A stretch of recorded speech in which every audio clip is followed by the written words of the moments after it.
And it's like, well, that's cool, but you're not even shooting a doe either. And like you keep going back to, it just, so you have 70 does on this property, and I'm just using that as a number. Yeah, And not absolutely. one of them are getting touched. Come Hmm. next year, you just doubled your population, and you're only going to get quarter are going to probably, have bucks come out of, or the does are going to just have buck fawns born. So you're building a population then that you can't ever control. And then, like you keep saying that, you know, you're not shooting does, so this population is going to grow out of control. So every year it's going to be harder to shoot a nicer buck. So you don't shoot does, you're putting more stress on what you're doing.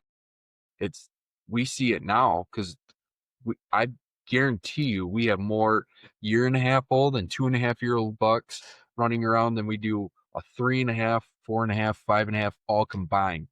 The big study that they were doing that the Michigan QDMA were doing, they showed that. And I mean, after 2.5, it drops off on, 3.5-year-old bucks and all that. Like, there's a significant drop off after that. So, I hate and to tell if, you this. like I said, it's crazy how much stress. Go ahead. I hate to tell you this. $1. Yeah. Drop it down to being a $1 state, and that will start to change. Kind of Amen, like brother. That's oh yeah, man. that will I know. I mean, that's just do it. Just be done with it. If you want to that will second start tag, yes, that you will don't. start to change. Yep. So well, I forget the direction I was going with this because you had mentioned something. I'm sorry, Okay. I interrupted you, and I totally forgot what I No, was you're going to good. say now. No, no. I guess I just, where they keep, like, the guys that let these, they're like, oh, I don't shoot anything under a 120 class and all that stuff. And good luck trying. That the whole class thing too. That's another thing that drives me nuts too. Where guys are like, oh, I can measure this buck out.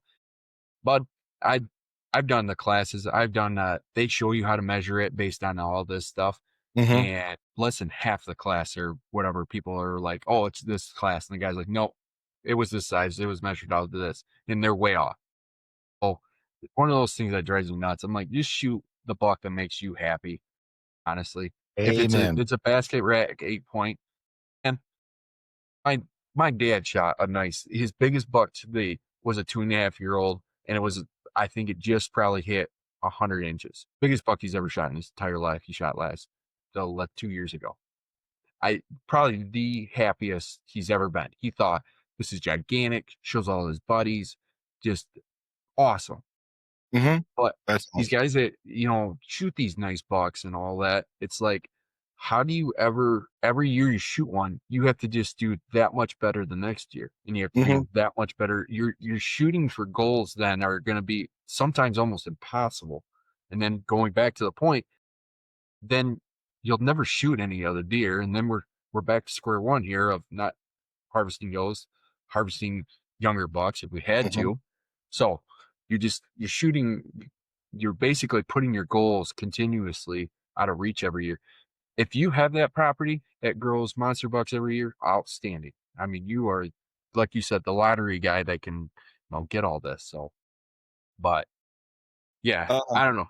We're gonna get on a soapbox that'll just. I think you and I are on the exact same page of where we're going with this. But yeah, I think we are, and don't worry, it can't be any worse than the last podcast that's up right now because we start talking about baiting, and I had a couple shorts from that, and boy, did that bring out some of turn some some of the people great up. great comments.